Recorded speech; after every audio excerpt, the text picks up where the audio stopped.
Assalamu alaikum. Welcome to lecture number 3 of data warehouse and mining.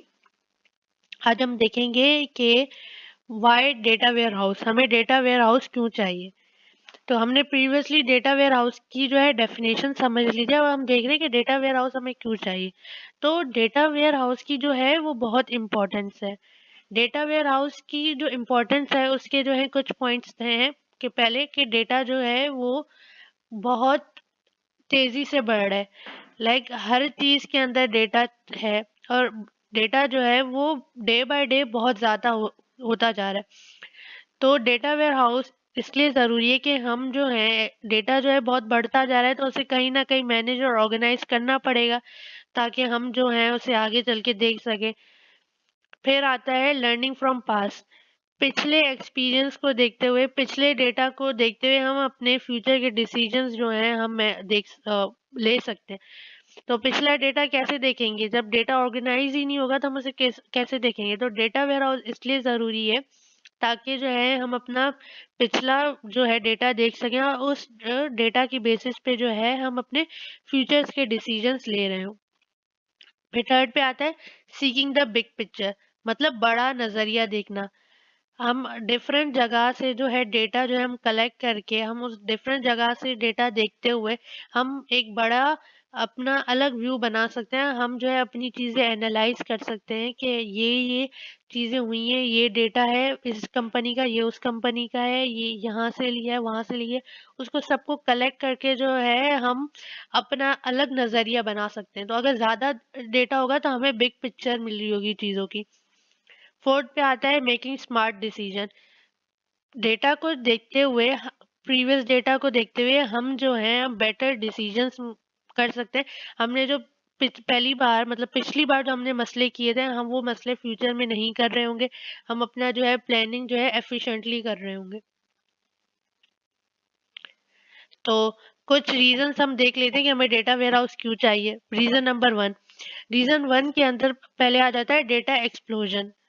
Business के अंदर जो है बिजनेसेस के अंदर डेटा जो है कलेक्ट हो रहा होता है और ज्यादा डेटा जो है वो स्टोर हो रहा होता है। प्रीवियस ईयर जो जितना डेटा जो है स्टोर हुआ था उससे मजीद ज्यादा, उससे 100 टाइम्स चले ज्यादा डेटा नेक्स्ट ईयर आ रहा होता है। तो हर ईयर जो है डेटा जो है वो डबल पे आ रहा होता है, डबलिंग हो रही होती है डेटा की।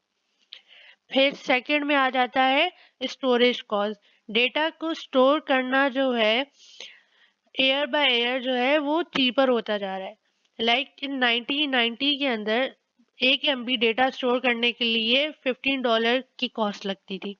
2002 के अंदर डेटा को स्टोर करने के लिए 15% लगती थी, मतलब 100 टाइम चीपर हो गया।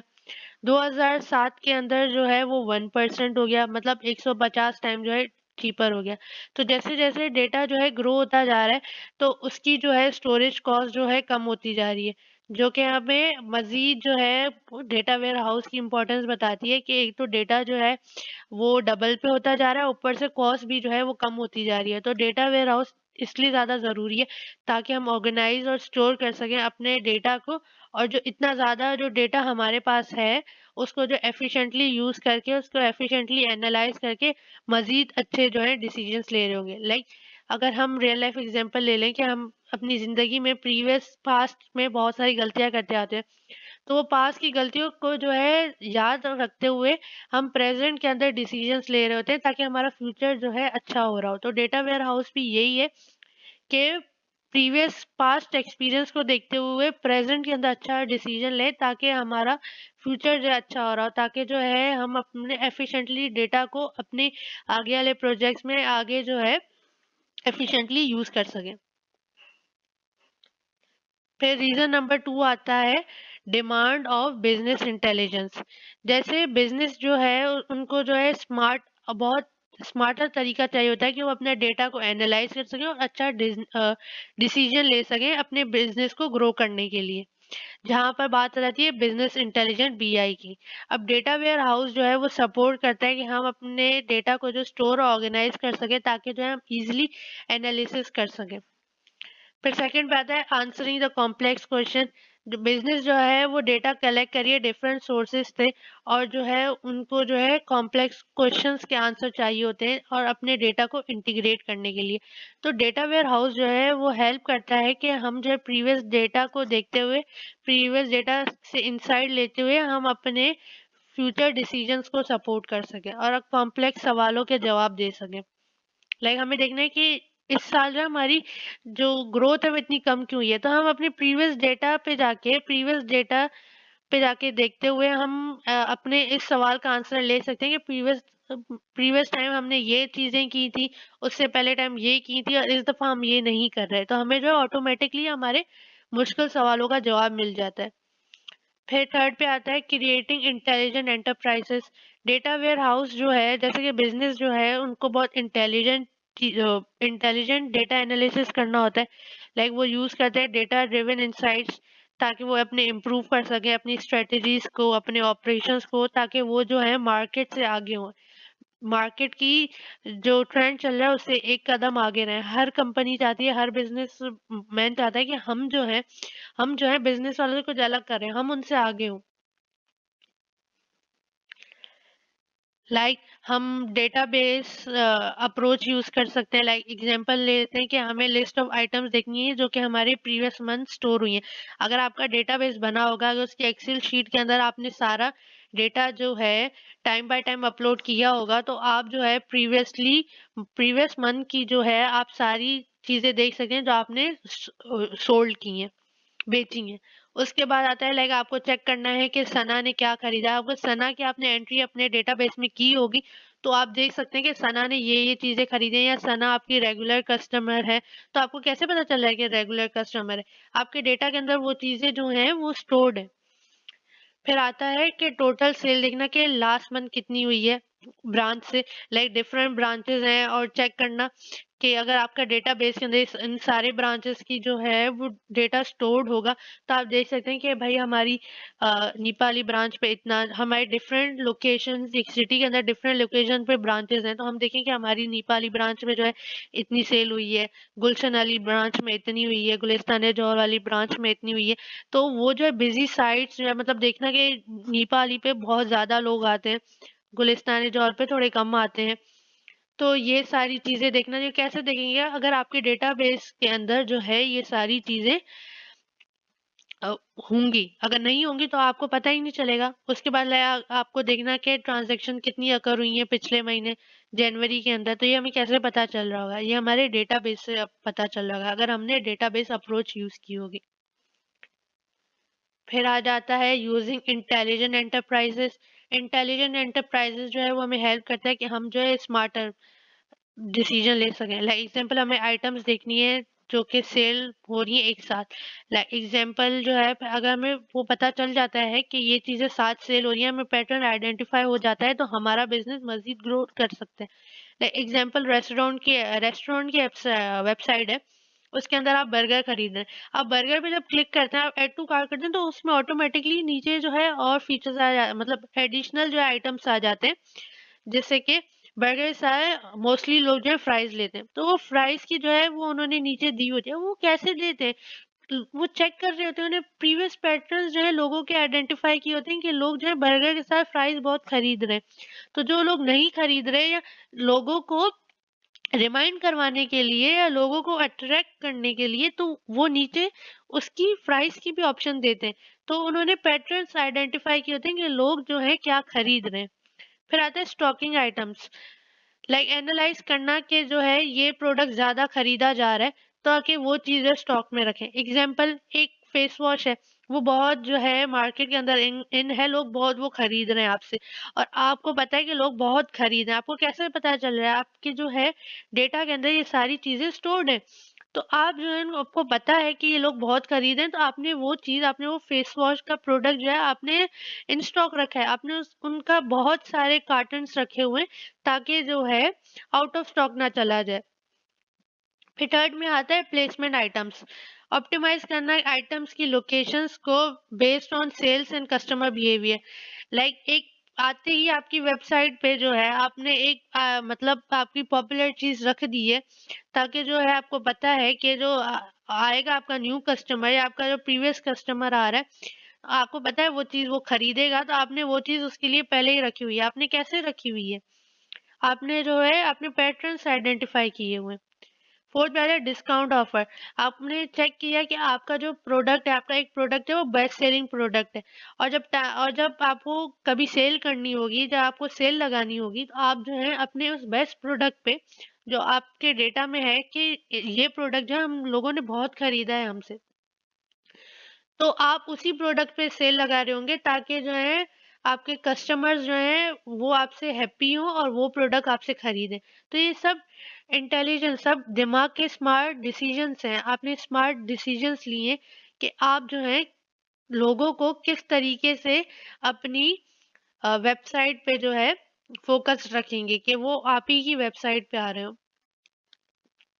फिर आता है टारगेटिंग कस्टमर। आपको पता है कि अगर आपकी कोई वेबसाइट है, लाइक आपकी टॉयज की वेबसाइट है, तो आपको पता है टॉयज की वेबसाइट पे आपके जो है बच्चे आ रहे होंगे, लाइक अंडर 18 तक आ रहे होंगे, लाइक 14-15 साल के बच्चे आ रहे होंगे। आपको पता है आपके जो है टारगेट कस्टमर ये हैं। तो आपने जो है अब मार्केटिंग अच्छी करनी है। आपकी मार्केटिंग के अंदर जो है टॉयज की जो शॉप है, तो उसके अंदर आप बच्चे रखेंगे। अपनी मार्केटिंग के अंदर आपके बच्चों की मतलब बच्चों की पिक्चर आ रही होगी, बड़ों की नहीं आ रही होगी, ताकि जो है बच्चे जो है अट्रैक्ट हो रहे हो। तो ये टारगेट कस्टमर पे देखते हुए सेल्स करनी होती है, मार्केटिंग करनी होती है, ताकि जो है आपका बिजनेस जो है वो ग्रो कर रहा हो। फिर 6 पे आता है प्रिडिक्टिंग कैंपेन सक्सेस।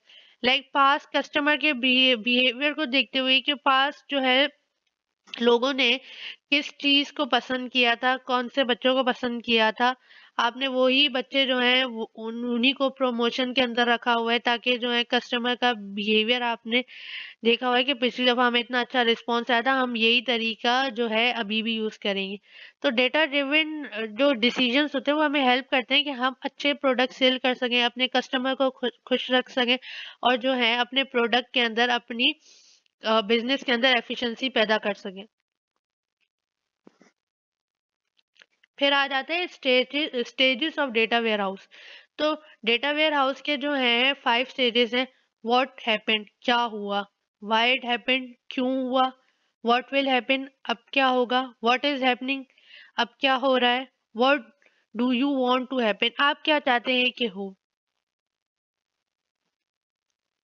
तो देख लेते हैं what is data warehouse. तो डेटा वेयर हाउस जो है बेसिकली कुछ भी नहीं है। डेटा वेयर हाउस जो है एक सेंट्रलाइज स्टोरिंग सिस्टम है, जिसके अंदर आपका जो डेटा है जो आपने कलेक्ट किया है, आपने उनको ऑर्गेनाइज करते हुए प्रीवियस अपना पुराना डेटा रखा हुआ है, वेरियस ट्रांजैक्शंस हुई हैं जो आपकी कंपनी के अंदर, आपने वो रखा हुआ है, ताकि जो है आप users like such as analyst या डिसीजन मेकर्स जो हैं वो आपके डेटा को चेक करते हुए एनालाइज कर सकें डेटा को और डेटा की डिमांड को, ताकि जो है इजी इजी क्वेरीज हो सके, अच्छे डिसीजंस ले सके। लॉन्ग टर्म कंपनी का डेटा होगा, तो अच्छे डिसीजंस लेने में और डेटा के अंदर एफिशिएंसी पैदा होने में आसानी होगी।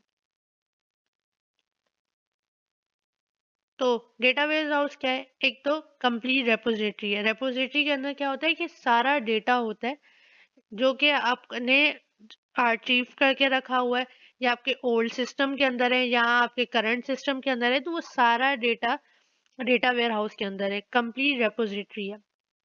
फिर different forms of transactions. Transaction system क्या फोकस करता है? वो फोकस करता है रियल टाइम ऑपरेशंस पे। और एमआईएस क्या फोकस करता है? फोकस करता है करंट रिपोर्ट्स के अंदर। ये इन डेप्थ एनालिस्ट नहीं करता। तो डिफरेंट ट्रांजैक्शंस हो रही होती है डेटा वेयर हाउस के अंदर। एक तो रियल टाइम हो रही होती है और दूसरी करंट रिपोर्ट्स भी जनरेट हो रही होती है। फिर आ जाता है एडहॉक एक्सेस। एडहॉक एक्सेस के अंदर क्या होता है कि क्वेरीज के जो है वो फिक्स पैटर्न्स नहीं होते। क्वेरीज एडहॉक मतलब क्वेरीज जो है वो पहले से एडवांस में हमें पता नहीं होती। कॉम्प्लेक्स एसक्यूएल जो है वो भी यूज हो सकती है, वो भी रिक्वायर्ड हो सकती है। तो डेटा वेयर हाउस जो है वो एक powerful analysis and decision making करता है अपने हिस्टोरिकल पुराने डेटा से। फिर आ जाता है knowledge of workers. Knowledge of workers कौन है? एक तो है एग्जीक्यूटिव एनालिसिस, मैनेजर्स जो कि रिस्पॉन्सिबल है डिसीजन मेकिंग करने के लिए। तो किनको ये नॉलेज चाहिए? उन लोगों को चाहिए हो सकती है जो कि मैनेजर है आपकी कंपनी के, या कोई आपकी कंपनी के डिसीजंस ले रहा है। अब इसके अंदर नॉन क्लरिकल वर्कर्स आ सकते हैं जो कि फोकस करते हैं एनालाइज करने और स्ट्रेटजीज पे, डे टू डे टास्क पे या not day to day task पे, मतलब वो जो सिर्फ एनालाइज कर रहे होंगे और या स्ट्रेटजीज को देख रहे होंगे। फिर दूसरा आता है नॉट आईटी लिटरेट्स। ये वो हो सकते हैं जो कि in depth deep technical skills नहीं है, बट डेटा इनसाइड यूज कर रहे हैं ताकि जो है एक गाइडेड डिसीजंस दे सके। तो डेटा वेयर हाउस जो है वो डिजाइंड है फॉर यूजर्स, ताकि वो असेस कर सकें और एनालाइज कर सकें डेटा, एक स्ट्रेटेजिक बिजनेस डिसीजन लेने के लिए, एक स्ट्रेटेजीज बना सकें बिजनेस के डिसीजंस लेने के, बिजनेस को ग्रो करने के लिए। तो आई होप आप लोगों को ये लेक्चर नंबर 3 समझ आया होगा। अगर आप लोगों को कोई कंफ्यूजन है तो आप मुझसे कमेंट्स में पूछ सकते हैं। Thank you.